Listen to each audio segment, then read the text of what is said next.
Hi everyone, this is me Sonia और आज इस वीडियो में हम डिस्कस करेंगे deliberate self harm in mental health nursing. These are the objectives which we will discuss in this unit. Okay, so suicide and self harm ये दोनों major global health problem है। According to WHO, over 700,000 people जो है वो die करते हैं every year by suicide. Means कि every 40 second के बाद कोई ना कोई सुसाइड करता है। So that's why it is a major global public health problem. और ये मोस्ट कॉमन होती है एडोलिसेंट्स, यंग एडल्ट और उन लोगों में जिनको मेंटल इलनेस या फिर इश्यूज होते हैं। नाउ सुसाइड कोई विश नहीं है डाई की, but it is a cry for help and relief from unbearable pain, जिसको हम अर्ली डिटेक्ट करके, अर्ली असेस करके उसको हम काउंसलिंग और इंटरवेंशन की मदद से स्टॉप कर सकते हैं। ओके, देन डिस्कस करते हैं कुछ terms related to this unit. Suicide suicide एक इंटेंशनल एक्ट होता है अपनी खुद की लाइफ को ख़त्म करने का। तो इस टर्म को हम सुसाइड बोलते हैं, जिसमें इंटेंशनली अपनी लाइफ को एंड करते हैं हम। देन सुसाइडल आइडिएशन में थिंकिंग होती है, कंसिडरिंग होती है अबाउट सुसाइड। इसमें वो जस्ट सोचता है सुसाइड करने के लिए और प्लानिंग बनाता है। तो इस टर्म को हम सुसाइडल आइडिएशन बोलते हैं। सुसाइड अटेम्प्ट ये एक सेल्फ डायरेक्टेड बिहेवियर है विथ इंटेंट टू डाई, लेकिन उनका जो रिजल्ट होता है वो डेथ नहीं होता। वो अटेम्प्ट तो करते हैं डाई यानी डेथ के लिए, लेकिन वो मरते नहीं हैं, जस्ट अटेम्प्ट करते हैं। अगर वो अटेम्प्ट करने के बाद बच जाएं तो इसका मतलब है ये सुसाइड अटेम्प्ट है। Then deliberate self harm. Deliberate self harm का मतलब है खुद को इंटेंशनली इंजरी देना, हार्म देना, जैसे कि cutting and burning without the intention to die. ठीक है, ऑफन इसको जो है ना कोपिंग मैकेनिज्म के तौर पर भी यूज़ किया जाता है। ये वो लोग यूज़ करते हैं जिनसे अपना स्ट्रेस जो है वो मैनेज नहीं हो पाता, ना ही उनकी एंगर उनसे मैनेज हो पाती है। तो सिवियर स्ट्रेस में बहुत सारे लोग क्या करते हैं, अपने स्ट्रेस को रिड्यूस करने के लिए कट्स लगाते हैं। तो ऐसी जो भी खुद को इंजरी देते हैं उसको हम डेलिब्रेट सेल्फ हार्म कहते हैं, जिनमें उनकी इंटेंशन नहीं होती डाई की। देन कुछ सुसाइडल बिहेवियर्स होते हैं जिसमें suicidal gesture and suicidal gamble आ जाते हैं। Now what are suicidal gesture? Suicidal gesture simply वो एक्शंस हैं, वो बिहेवियर्स हैं जो कि दिखते हैं कि वो सुसाइड अटेम्प्ट है, लेकिन असल में वो उनका जो है ना मतलब नहीं होता डाई का, और ना ही वो लीथल होते हैं, जिसमें वो बार बार कहते हैं कि मैं अपनी जान दे दूँगा। ठीक है, और वो बहुत किराए करते हैं, अपनी इस डिस्ट्रेस को एक्सप्रेस करते हैं। ऑफन ये जो सुसाइडल गेस्चर्स लोग यूज़ करते हैं ये just to seek attention, attention seek करने के लिए ऐसे गेस्चर या फिर बिहेवियर जो है वो यूज़ करते हैं। फॉर एग्ज़ाम्पल, स्मॉल डोज ले लिया मेडिसिन्स का, ठीक है, सुपरफिशियल कट लगा लिए, लेकिन इनमें इनका कोई इंटेंट नहीं होता डाई का। जस्ट ये क्या करते हैं, अटेंशन सीख करने के लिए ऐसे गेस्चर दिखाते हैं, ऐसे बिहेवियर्स दिखाते हैं। तो इन एक्शंस को हम सुसाइडल गेस्चर बोलते हैं। Then what is suicidal gamble? Now suicidal gamble जो हैं, अगेन इनमें भी ना इनकी कोई इंटेंशन नहीं होती डाई की, लेकिन ऐसी एक्टिविटीज़ करते हैं जो कि पोटेंशियल होती है फॉर डेथ, यानी ये लीथल होती हैं बहुत ज़्यादा। ऐसी एक्टिविटीज़ जैसे कि रशियन रोलेट। रशियन रोलेट में आप लोगों ने देखा होगा, स्क्विड गेम देखी होगी। ठीक है, इसमें ये दो लोग क्या करते हैं, इस रोलेट में सिर्फ एक बुलेट जो है ना वो डालते हैं और इसको रैंडमली क्या करते हैं, रिवॉल्व करते हैं और अपने हेड पर रखते हैं। ठीक है, अब इनमें इनको ये पता नहीं होता कि अगर हम ट्रिगर दबाएंगे तो इसमें गोली होगी या नहीं होगी। सही है, तो ये भी अगेन एक सिवियर रिस्क वाली गेम है जिनमें इनकी जान भी जा सकती है। अगेन इनकी जो है ना इंटेंशन नहीं होती, लेकिन ये डेंजरस रिस्क लेते हैं, जैसे कि रेकलेस ड्राइविंग और playing with firearm. Then discuss करते हैं इसकी एपिडेमियोलॉजी। जेंडर में देखें तो जो मेन होते हैं वो सुसाइड को कंप्लीट करते हैं। मीन्स ऐसा नहीं होता कि मेन जो है उन्होंने सुसाइड अटेम्प्ट किया हो, ठीक है, और उसके बाद वो बच गए हों। मेन जो है ना सुसाइड को कंप्लीट करते हैं, लेकिन जो वुमेन होती हैं वो ज़्यादा क्या करती हैं, सुसाइड अटेम्प्ट करती है उनकी इंटेंशन इतनी नहीं होती, वो जस्ट सुसाइड अटेम्प्ट करती हैं, सुसाइड को कंप्लीट नहीं करती। एज की बात करें तो सुसाइड जो है वो मोस्ट कॉमनली 15 to 29 ईयर वाली जो ये एज है ना, इसमें ज़्यादा रिस्क होता है सुसाइड का। देन सुसाइड का रेट देखें, सुसाइड रेट का मतलब होता है number of death by suicide per a certain population like 100,000 people. So according to WHO, Pakistan में 2012 में जो एस्टिमेटेड रेट था सुसाइड का, वो 7.5 था पर 100,000 पीपल। ठीक है, अब इनमें कुछ रिपोर्टेड केसेस भी होते हैं, कुछ अनरिपोर्टेड केसेस भी होते हैं ना। रिपोर्टेड केसेस मींस कि जो केस सुसाइड के केस जो हैं ऑफिशियली डॉक्यूमेंट किए हों, और अनरिपोर्टेड केसेस का मतलब होता है जो कि ऑफिशियली डॉक्यूमेंट या फिर रिपोर्ट नहीं किए हुए। ठीक है, तो ऐसे बहुत सारे केसेस हैं जो कि रिपोर्ट नहीं किए हुए और वो भी सुसाइड की वजह से उनकी डेथ हुई हो।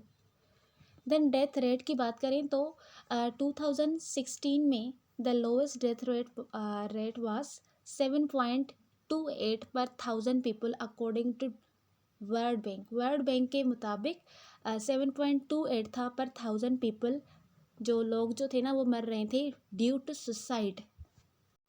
ओके, सो देन डिस्कस करते हैं मेथड ऑफ सुसाइड। अब मेथड्स जो हैं वो वायलेंट भी होते हैं और नॉन वायलेंट भी होते हैं। नॉन वायलेंट जैसे कि पॉइजनिंग हो गई, और वायलेंट जैसे कि शूटिंग। ठीक है, तो मेल जो होते हैं वो ज़्यादातर वायलेंट मेथड का यूज़ करते हैं, जैसे कि फायर आर्म्स। ये कॉमन होते हैं सुसाइड में, स्पेशली जो एल्डरली मैन होते हैं वो वायलेंट जो बिहेवियर है, मेथड है सुसाइड का, उसको यूज़ करते हैं, जिसमें 80% सुसाइड परफॉर्म होती है विथ गन शूट, जो कि मोस्ट कॉमनली मेन करते हैं। सो सुसाइड देखें by different method male and female में, तो फायर आर्म्स यानी गन्स की मदद से सुसाइड करना। ठीक है, तो इनकी मदद से जो मेल्स का रेशो है वो 57% है, लेकिन फीमेल का कम है, फीमेल का 32% है। फीमेल जो है इन टूल्स को, इन मेथड्स को कम यूज़ करती है as compare to mail.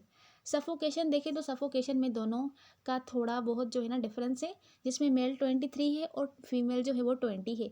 Poisoning देखें तो आप लोगों ने भी ये नोटिस किया होगा, जो फीमेल होती हैं वो पॉइजन का ज़्यादा यूज़ करती हैं as compare to mail.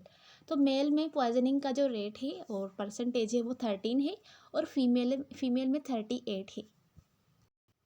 Then discuss करते हैं method use in Pakistan for attempted suicide. ठीक है, सुसाइड अटेम्प्ट करने के जो मेथड हैं पाकिस्तान में वो क्या है।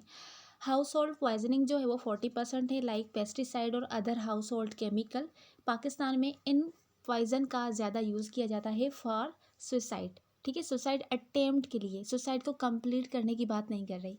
ओके, और पेस्टिसाइड सिर्फ, जिसमें पेस्टिसाइड जो है वो 27% है मेथड सुसाइड का। Hanging 12%, shooting 11%, cutting, burning and drowning जिसमें वो डूब जाते हैं वो 2% है। और उसके अलावा रिमेनिंग मोड्स जो हैं वो electrocution, hit by train, car, जो कि अकाउंटेड है फॉर 14% ऑफ अटेम्प्टेड सुसाइड।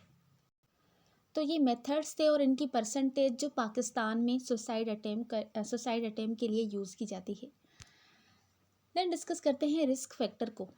कौन से रिस्क फैक्टर हैं जिनकी वजह से लोग सुसाइड करते हैं। पहले हमारे पास है बायोलॉजिकल फैक्टर, जिसमें उनकी फैमिली हिस्ट्री ऑफ सुसाइड है या नहीं है। मेंटल डिसऑर्डर जैसे कि डिप्रेशन में बहुत ज़्यादा लोग जो है वो सुसाइड करते हैं। और उसके अलावा पेशेंट विथ स्किज़ोफ्रेनिया और बाइपोलर डिसऑर्डर, अगर किसी में ये डिजीज़ हैं तो वो भी ज़्यादा रिस्क पर होते हैं सुसाइड के लिए। सब्सटेंस अब्यूज़ वाले जो ड्रग अब्यूज़ करते हैं, ठीक है, डिफरेंट ड्रग्स का यूज़ करते हैं, वो भी ज़्यादा रिस्क पर होते हैं सुसाइड के लिए। साइकोलॉजिकल की बात करें तो साइकोलॉजिकल काजेज़ और रिस्क में लोगों को होपलेसनेस होती हैं, गिल्ट होता है उनको, ठीक है, इम्पल्सिविटी, और अगर लोगों की जो सेल्फ इस्टीम है वो लो है तो उनकी वजह से भी वो सुसाइड अटेम्प्ट करते हैं। सोशल की बात करें तो unemployment, relationship breakup, abuse, bullying और स्टिग्मा, इन फैक्टर्स की वजह से लोग जो है वो सुसाइड कर सकते हैं। सिचुएशनल की बात करें तो सिचुएशनल में रिसेंट लॉस, किसी भी फैमिली मेम्बर का रिसेंट लॉस हो गया है, क्रोनिक इलनेस से किसी फैमिली मेम्बर को, या फिर फाइनेंशियल स्ट्रेस की वजह से भी बहुत सारे लोग जो है वो सुसाइड अटेम्प्ट करते हैं। Okay, so these are the risk factor. Then discuss करते हैं साइन एंड सिम्टम्स। तो अर्ली साइंस जो होती है सुसाइड की वो है डिप्रेशन। ठीक है, डिप्रेशन वाले लोग जो है वो कर सकते हैं statement of expression of guilt feeling, और टेंशन या फिर anxiety, hopelessness, helplessness. Other symptom जैसे कि लैक ऑफ कंट्रोल, पावरलेसनेस, हर वक्त सैड रहना, शेम। ठीक है, और अल्टर्ड स्लीपिंग पैटर्न और अल्टर्ड ईटिंग पैटर्न। ये जो है ना साइन एंड सिम्टम्स हैं उन पेशेंट की जो सुसाइड करना चाहते हैं। देन डिस्कस करते हैं वार्निंग साइन। ठीक है, ये वार्निंग साइन है। अगर आप किसी भी पर्सन में देख रहे हैं तो जल्द से जल्द जो है ना आप एक तो उसको सपोर्ट करें, काउंसल करें और रिपोर्ट भी करें। ठीक है, जो मेंटल हेल्थ केयर प्रोफेशनल है उनको रिपोर्ट करें ताकि वो जल्द से जल्द उसकी काउंसलिंग करें। सो वार्निंग साइन में talking about wanting to die. ठीक है, वो सोशल मीडिया पे ऐसी पोस्ट रखेगा जिससे ये लगेगा कि वो मरना चाहता है, और बातों बातों में ऐसे कहेगा कि मैं अब इस ज़िंदगी से जो है ना खुश नहीं हूँ, मरना चाहता हूँ। ऐसी अगर कोई बातें कर रहा है तो ये भी एक वार्निंग साइन है। गिविंग अवे पोजेशन मीन्स जो उनकी कीमती चीज़ें हैं। ठीक है, जैसे कि बहुत सारे लोग क्या करते हैं, प्रॉपर्टीज़ वगैरह हैं तो वो पहले ही सेट कर लेते हैं। ठीक है, कि मैं इसको दूंगा या फिर उसको दूंगा। And withdrawal from friends and family, ना फ्रेंड्स से कोई बातचीत कर रहे हैं ना फिर फैमिली से उनकी कम्युनिकेशन जो है वो अच्छी है। ठीक है, वो विथड्रॉ कर रहे हैं उनसे। या फिर सडन कामनेस आफ्टर डिप्रेशन। ठीक है, डिप्रेशन के बाद वो काम हो गया है बहुत। ठीक है, चुपचाप हो गया है। या फिर वो सुसाइड नोट लिख रहा है। ठीक है, अगर कोई सुसाइड नोट लिख रहा है तो 100 उसके बहुत सारे चांसेस होते हैं कि वो सुसाइड नोट लिखने के 3 या फिर 2-3 दिन के बाद वो सुसाइड अटेम्प्ट कर सकता है। जस्ट वो क्या कर रहा है, अपना कोई मौका ढूंढ रहा है कि मैं कौन से मौके पर सुसाइड करूं। तो सुसाइड नोट भी अगर आप देखो तो जल्द से जल्द रिपोर्ट करना है। और इंक्रीज सब्सटेंस अब्यूज़। ठीक है, बहुत ज़्यादा स्मोकिंग करना, बहुत ज़्यादा जो है ना ड्रग्स का यूज़ करना, ताकि ताकि वो उनको ये होता है कि अगर हम ज़्यादा ड्रग्स का यूज़ करेंगे तो हम मर जाएंगे। तो ये वार्निंग साइंस हैं, जो भी अगर किसी में भी आप देखें तो जल्द से जल्द आपने रिपोर्ट करना है। Then theories behind suicide. Suicide के बिहाइंड कौन कौन सी थ्योरीज है जिनकी वजह से लोग सुसाइड कर सकते हैं। पहली है साइकोडायनामिक। साइकोडायनामिक में जैसे कि एग्रेशन जो कि टर्न हो गई है इनवर्डली। ठीक है, बहुत ज़्यादा ही जो लोग एग्रेसिव होते हैं तो वो लोग ज़्यादा जो है ना सुसाइड कर सकते हैं। बायोलॉजिकल में अगर किसी को सीरोटोनिन की डेफिशिएंसी है तो उसका जो मूड है हर वक्त वो लो होगा। ठीक है, हैप्पी नहीं होगा किसी भी चीज़ में वो। अगर जो लोग हैप्पी नहीं होते किसी भी चीज़ से तो वो भी ज़्यादा रिस्क पर होते हैं सुसाइड के लिए। कोग्निटिव में देखें, अगर उनकी थिंकिंग जो है वो डिस्टॉर्टेड है। ठीक है, या फिर वो होपलेसनेस फील कर रहे हैं। डिस्टॉर्टेड थिंकिंग जैसे कि स्किज़ोफ्रेनिया या फिर बायोपोलर डिसऑर्डर्स में हो जाती है। तो इनकी वजह से भी ये लोग जो है सुसाइड कर सकते हैं। सोशियोलॉजिकल जो कि एमिली डुर्केम ने बताया कि लोग ईगोइस्टिक जो होते हैं, जो कि लोगों से अपना ताल्लुक जो है वो एंड कर लेते हैं। ठीक है, और बहुत ज़्यादा ही आइसोलेट होते हैं तो वो भी ज़्यादा रिस्क पर होते हैं सुसाइड के लिए। अल्ट्रुइस्टिक जो कि क्या करते हैं, खुद के लिए खुद के लिए ना, खुद दूसरों की खुशी के लिए क्या मीन्स उनको ऐसा लगता है कि अगर मैं अपनी जान लूँगा तो दूसरे लोग जो है वो खुश होंगे। ठीक है, और एनोमिक सुसाइड, तो ये जो है ना एक ही चीज़ को एक्सप्रेस कर रहे हैं कि ये दूसरों के लिए या फिर इनका बिहेवियर ऐसा होता है या फिर ये ज़्यादा लोनली होते हैं जिसकी वजह से ये सुसाइड करते हैं। देन डिस्कस करते हैं कैरेक्टरिस्टिक्स ऑफ सुसाइड प्लान। ठीक है, वो किस तरह से जो है ना सुसाइड को प्लान करते हैं। सो पहले तो होता है उनका मेथड। मेथड सेलेक्ट करते हैं कि how someone plan to attempt suicide. कौन से जो है ना मेथड को यूज़ करके सुसाइड करनी है। आइदर पेस्टिसाइड का यूज़ करना है या फिर किसी हैंगिंग का यूज़ करना है। ठीक है, टाइम देखते हैं second, when someone plan to attempt suicide, for example planning to do it tonight. ठीक है, मीन्स कौन से टाइम पर सुसाइड करनी है। सेकंड चीज़ जो है ना ये आ जाती है। थर्ड चीज़ जो है वो प्लेस है, कौन सी जगह पर सुसाइड को अटेम्प्ट करना है। आइदर जो है वो घर पे करनी है या फिर किसी दूसरी जगह पर करनी है जहाँ पर लोग जो है वो ना आ सके। देन अवेलेबल मीन्स कौन से वो टूल्स या फिर मेथड्स हैं जो कि एक्सेस हैं फॉर अटेम्प्टिंग सुसाइड, जैसे कि पिल्स हो गई, रेप्स, रोप हो गई, वो क्या सच में उसके पास प्रेजेंट है? पहले तो उन्होंने मेथड सोचा था ना, अब वो अगर पेस्टिसाइड या फिर कोई भी ऐसी ड्रग को यूज़ करना चाहते हैं तो क्या उसके पास पिल्स हैं या फिर रोप हैं? देन फिफ्थ है अरेंजिंग सीक्वेंस ऑफ इवेंट, ठीक है, मीन्स वो इवेंट्स की जो है ना सीक्वेंस को अरेंज करेगा, प्लान करेगा, steps leading to the attempt. For example suicide के पहले जो है वो नोट लिख रहा है। So these are the characteristics of a suicide plan. Then discuss करते हैं नर्सिंग असेसमेंट की, एज अ नर्स किस तरह से जो है ना सुसाइड वाले पेशेंट को असेस कर सकती है। पर्पज़ इसका क्या है? To identify risk and ensure safety. Okay, so assessment area कौन सी है? वो लोग जिनको सुसाइडल आइडिएशन है, जिन्होंने सुसाइड का प्लान बनाया है, मेथड या फिर उनका कोई इरादा है। देन हम उन पेशेंट की मेंटल स्टेटस एग्जामिनेशन करेंगे एंड देन हिस्ट्री लेंगे ऑफ प्रीवियस अटेम्प्ट, कि प्रीवियसली इसने कोई अटेम्प्ट तो नहीं लिया किसी भी सुसाइड का। Then support system and coping skill, इसमें हम यूज़ करते हैं tools like Columbia suicide severity rating scale, जिसको बेक्स होपलेसनेस स्केल भी कहा जाता है। इस स्केल को हम यूज़ करके असेस कर सकते हैं कि कौन सा पेशेंट जो है वो सुसाइड कर सकता है और कौन सा नहीं। देन नर्सिंग मैनेजमेंट की बात करें तो इमीडिएट केयर में हम उनको, अगर कोई किसी ने सुसाइड अटेम्प्ट किया है तो जल्द से जल्द उसको सीपीआर जो है प्रोवाइड करनी है। देन इंश्योर करनी है सेफ्टी, ठीक है, कॉन्स्टेंटली उसको ऑब्जर्व करना है और उसके करीब जो भी हार्मफुल ऑब्जेक्ट है उनको रिमूव करना है। देन उसके बाद एज अ नर्स हमने थेरापेटिक रिपोर्ट जो है वो डेवलप करनी है, मीन्स पेशेंट और नर्स के बीच में ना ट्रस्ट डेवलपमेंट करवाएंगे कि आप जो है यहाँ पर सेफ़ हैं, और उसको हम प्रोवाइड करेंगे emotional support and then notify करेंगे किसी psychiatrist and mental health team को। थेरापेटिक इंटरवेंशन की बात करें तो इसमें हम कोग्निटिव बिहेवियरल थेरेपी का यूज़ करते हैं, जो कि बहुत ज़्यादा हेल्पफुल है सुसाइड के रिस्क को डिक्रीज़ करने में। देन है डायलैक्टिकल बिहेवियर थेरेपी, स्पेशली जो सेल्फ हार्म वाले पेशेंट होते हैं उनके लिए ये थेरेपी जो है वो बेस्ट है, ठीक है। देन मेडिकेशंस की बात करें तो हम इनमें एंटी डिप्रेसेंट्स का यूज़ करते हैं। एंटी डिप्रेसेंट जैसे कि सिलेक्टिव सीरोटोनिन रीअपटेक इनहिबिटर, ये हम डिप्रेशन वाले पेशेंट को देते हैं, क्योंकि डिप्रेशन वाले पेशेंट भी सुसाइड अटेम्प्ट करते हैं, तो इसीलिए हम उनका डिप्रेशन ही ख़त्म करेंगे तो वो सुसाइड नहीं करेंगे, क्योंकि डिप्रेशन में उनको होपलेसनेस एंड हेल्पलेसनेस वाली फीलिंग्स होती है। देन एंटी साइकोटिक जैसे कि क्लोजापाइन ये हम स्किज़ोफ्रेनिया और बायोपोलर डिसऑर्डर्स वाले पेशेंट में यूज़ करते हैं to reduce the risk of suicide. Then mood stabiliser जिसमें लिथियम आ जाती है, और लिथियम को मोस्टली एंटी सुसाइड ड्रग भी कहा जाता है, ठीक है। तो लिथियम हम यूज़ करते हैं ताकि हम उनका मूड जो है वो स्टेबल कर सकें, जिसके बाद वो सुसाइड अटेम्प्ट करने का ना सोचें। Then crisis intervention hotline 24 hour monitoring हम उनकी करेंगे, ठीक है, जिसमें वही सारी बेसिक चीज़ें आ जाती है कि हमने एज अ नर्स डेवलप करना है, ट्रस्ट डेवलप करना है, उनको इमोशनल सपोर्ट देना है, काउंसल करना है उसको, और सेफ्टी वगैरह इंश्योर करनी है, तो इसको हम क्राइसिस इंटरवेंशन बोलते हैं। देन प्रिवेंशन डिस्कस करें तो प्राइमरी प्रिवेंशन में हम क्या करेंगे?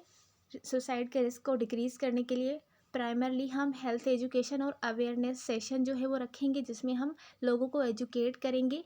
उसके अलावा early identification of mental health problem, ठीक है, अगर किसी का आपने जल्द से जल्द डिप्रेशन, बायपोलर या फिर जो भी उनका मूड डिसऑर्डर है, उनको पहले आपने आइडेंटिफाई कर लिया, तो पहले आइडेंटिफाई करने से ये फ़ायदा होता है कि हम उनको पहले ट्रीट कर लेते हैं। उसके अलावा स्कूल बेस्ड काउंसलिंग प्रोग्राम्स किए जाते हैं to reduce the risk of suicide, और रिसर्च ने ये शो किया है कि 50% जो सुसाइड का रेट है ना वो रिड्यूस हो गया है due to CBT, cognitive behavioural therapy की मदद से 50% जो रिस्क है सुसाइड का वो रिड्यूस हो गया है। सेकेंडरी प्रिवेंशन की बात करें तो इसमें हम क्राइसिस इंटरवेंशन का यूज़ करते हैं फॉर एट रिस्क इंडिविजुअल, जो रिस्क पर होते हैं इंडिविजुअल उनके लिए।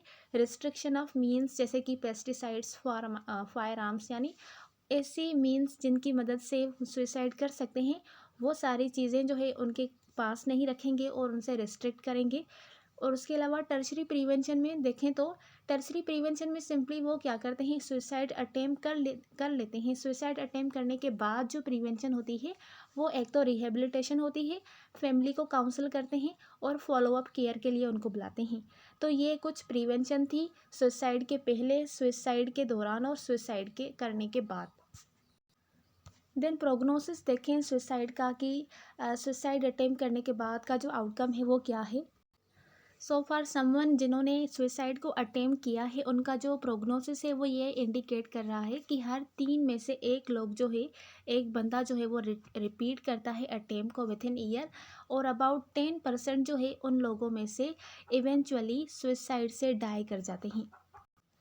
तो इसीलिए जो भी सुसाइड कर रहा है या फिर जो भी ऐसी थ्रेट वगैरह दे रहा है, सुसाइडल गेस्चर्स शो कर रहा है, तो उसको हमने इग्नोर नहीं करना। So this was the whole about suicide. I hope कि आपको आज की वीडियो क्लियर हुई होगी। मिलते हैं अगली वीडियो में, तब तक के लिए अल्लाह हाफिज़।